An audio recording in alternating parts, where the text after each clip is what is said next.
আপনারা সবাই কেমন আছেন? আশা করি আল্লাহর রহমতে ভালোই আছেন। এই দেখুন আজকে আমি এই মাছটা আপনাদেরকে রান্না করে দেখাবো। শুধু এটা রান্না করে দেখাবো। আপনারা এই মাছটাকে কী নামে চিনেন আমি জানি না, আমরা বলি চট্টগ্রামের ভাষায় উন্দারা মাছ। এটাই আজকে আপনাদেরকে রান্না করে দেখাবো। আর এটা রেখে দেব, কুটে রেখে দেব ফ্রিজে। কোথায়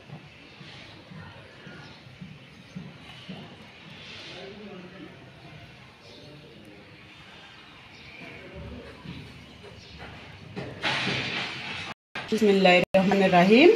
এই যে মাছ রান্না শুরু করে দিলাম। প্রথমে সাদা তেল দিয়ে দিলাম, সয়াবিন তেল দিয়ে দিলাম, পেঁয়াজ কুচি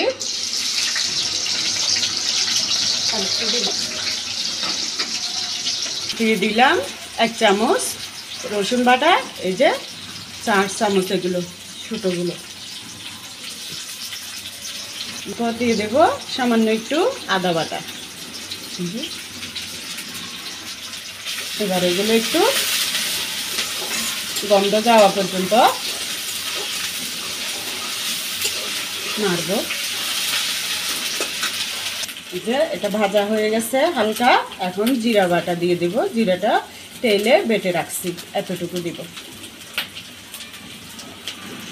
এই যে একটু পানি দিয়ে দেবো আগে, কারণ পেঁয়াজ রসুন এগুলো পুড়ে যাচ্ছে। আর এখানে আমি শুধু পেঁয়াজ রসুন বাটা হালকা, আদা বাটা আর জিরা তেলে রাখা বাটা দিয়ে দিলাম অল্প করে। এই তিনটাই, আমি ধনিয়া অন্য কোনো মশলা দিই নাই, শুধু একটু জিরা বাটাই দিচ্ছি।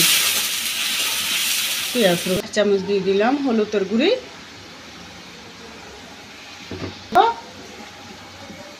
1.5 চামচ মরিচের গুঁড়ি। এটা 1 চামচ প্রথমে উঁচু করে দিলাম, না সরি 2 চামচে দিই, কারণ মাছ 1 কেজি ওখানে। দিয়ে দিলাম লবণ মাছের আন্দাজ অনুযায়ী, আর একটু দিই। মশলাগুলো কষানো হয়ে গেছে, আমি পানি দিয়ে একটু পানি দেওয়ার পর কষিয়ে নিয়েছি। এখন এই যে পরিষ্কার করা ধুয়ে মাছগুলো দিয়ে দেব। বিসমিল্লাহির রহমানির রহিম। আপনারা চাইলে যেভাবে আমি মশলা দিছি ওইভাবে মশলা দিয়ে একটু হালকা ভেজেও রান্না করতে পারেন। আমরা তো এভাবে বেশি খাই, এই জন্য এভাবে রান্না করতেছি। সেম মশলাতে আমি যেভাবে দিছি ওইভাবে আপনারাও রান্না করলে ভালো লাগবে। এই যে দেখুন মাছটা এভাবে 3-4 বার নেড়ে নেড়ে দিছি, কষানো হয়ে গেছে।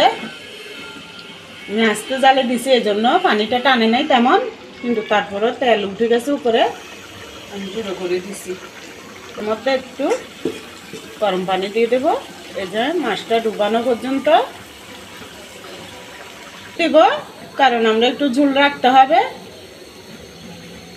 মাছে, তাজা মাছ। এরপর দিয়ে দেবো টমেটো আর 4টা কাঁচামরিচ মাঝখান থেকে ভেঙে দিছি।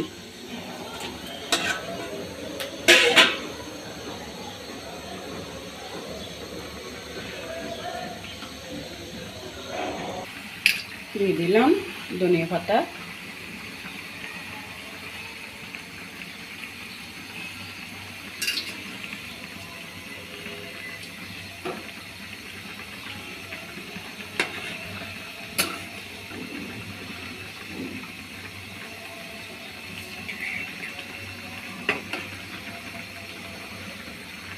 আমরা এইভাবে ঝোল রাখবো। আপনারা যেভাবে খান ওইভাবে রাখিয়েন, কারণ এইসব মাছের ঝোল ভালো লাগে। রান্না করে দেখবেন, অনেক ভালো লাগে।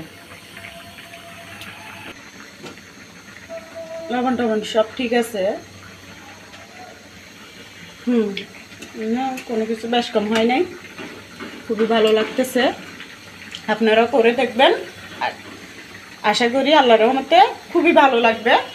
আমি এটা গ্যারান্টি দিয়ে বলতেছি, এই ধরনের মাছ এভাবে রান্না করলে খুব মজা লাগে। এখানে আমার আজকে রান্না শেষ। আপনারা ভালো থাকবেন। আসসালামু আলাইকুম।